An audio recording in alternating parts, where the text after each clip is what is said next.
throughout human history, we can clearly see that Homo sapiens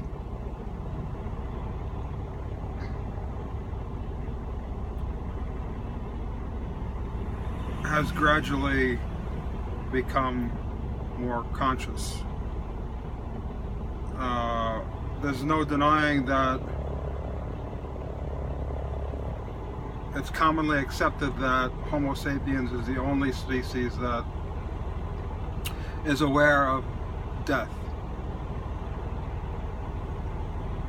So death can be understood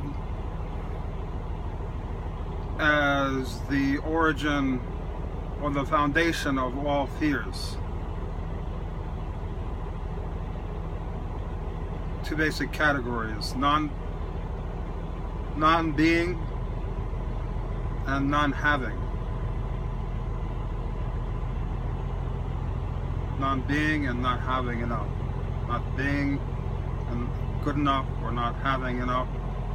So death, when we look at death, when we say the feeling, and when we think about death, inevitably we'll all have to face death and look at death, whether we like it or not. It's just something that will happen. It's like it will be here. It's almost as if there's a factual presence of death in the moments of life right now, because it's that inevitable that the question of time becomes superficial as far as when it will happen. It's so inevitable that it could be tomorrow. If we ignore the tendency of this idea of the expanse of time, well, I have a long time before I have to think about that. It's so factual that it may as well be right now. In my ability to face that feeling experience that's associated with the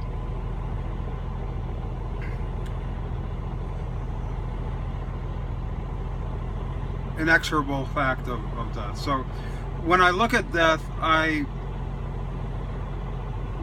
it's not that I fear non-existence, or I fear what will happen after, or I fear what will happen in the days preceding to my death, or I fear the suffering involved in death, or the different ways I think I can die, or the pain, the physical pain and anguish, or the mental anguish associated with the proximity of death. Again, proximity doesn't matter, because right now can be the same feeling experience as days before or the day before. It's that inevitable. So it's none of these things. The disturbing, the most upsetting aspect of death is when I think of myself, or I imagine myself, this beautiful, functioning system, organism, this self, as a decaying corpse. Actually envisioning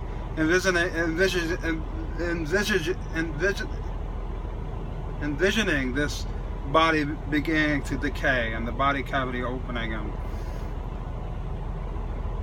that utter sense of non-being. What's most disturbing about that is the meaninglessness of it. In that state, as if it's that all meaning has ceased. The utter meaninglessness of that corpse that once was this vibrant, beautiful thing. This body mind, this beautiful miracle. So it's the meaninglessness.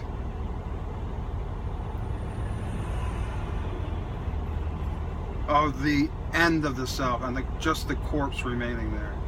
As if I never existed. When I think of myself as a corpse, decaying corpse, as if I never existed. Utter meaninglessness. So, science and philosophy and all human endeavor can be thought of as a search for meaning to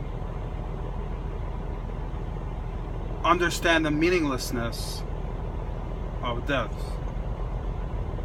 It's the intense, exhaustive, never-ending search for meaning in existence in all the scientific endeavors, from cosmology to psychology, to the physical sciences, to the earth sciences, to the natural sciences, to the social sciences.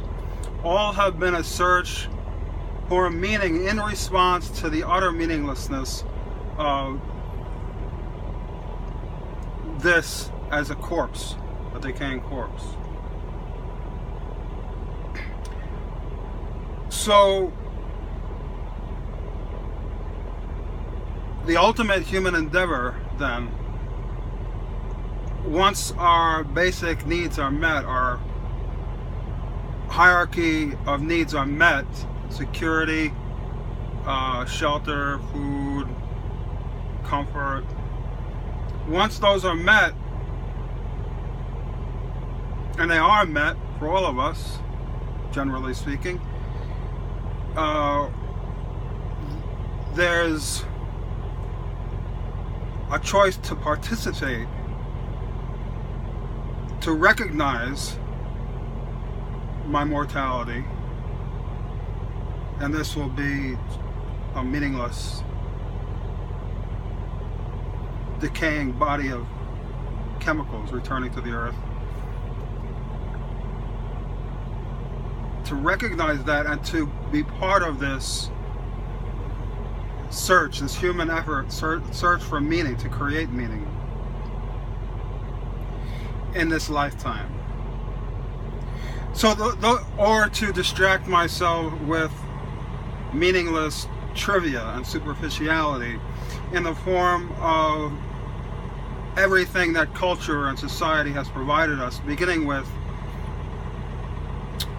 belief systems and denial of death belief systems as found in religions, as a first example, and then the distractions of every conceivable type of pleasure and lust for pleasure and desire.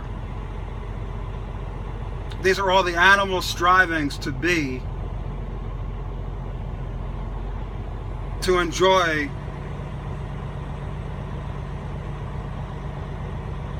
a sense of being through sensual and pleasurable gratification. So those are the two polarities. So ask yourself where you are on that search for meaning or escape from meaning through pleasurable gratification, superficial gratifications, based upon identification or attraction or attention to the superficial, mundane, trivial aspects of society that surround us.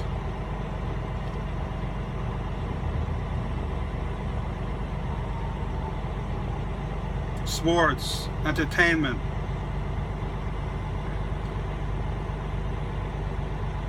all the things in the marketplace, all the things that are meant to distract us from this ultimate fact, despairing knowledge of the ultimate meaninglessness. So I'm not saying you could choose one or the other. I am saying that. Now what's the difference? I could live my life through just fulfilling my pleasurable desires and ignoring the end of meaning with my death. Or I could search for meaning in this lifetime. That's not to say that even if I find some meaning in my life, that will have any effect upon my death or the meaninglessness of death. But when looked at in its stark reality, death, the only answer to death, the only logical answer to death is a search for meaning.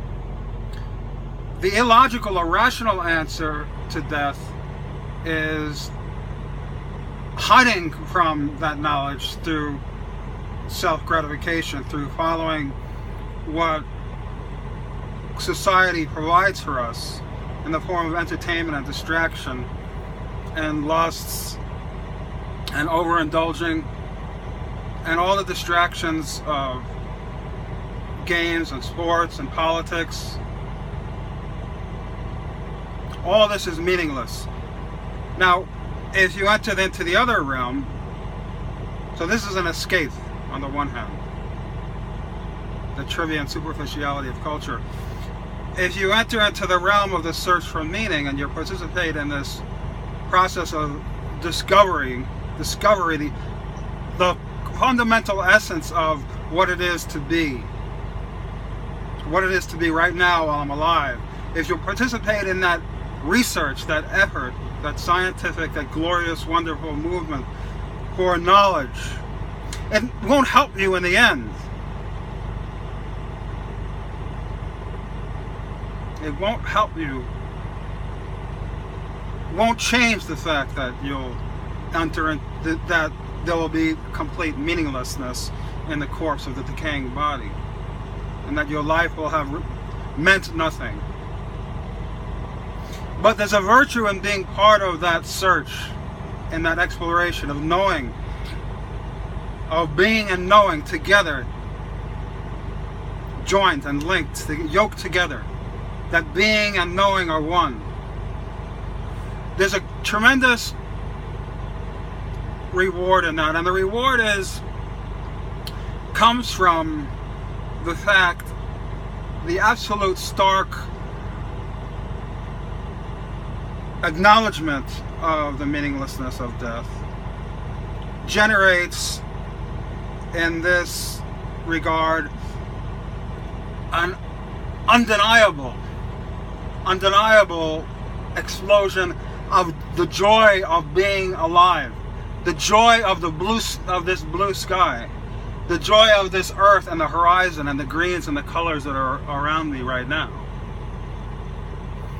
When we immerse ourselves in the futility, meaninglessness of the decaying corpse, the death, one can't help but feel joy right now being part of this wonderful mystery of life.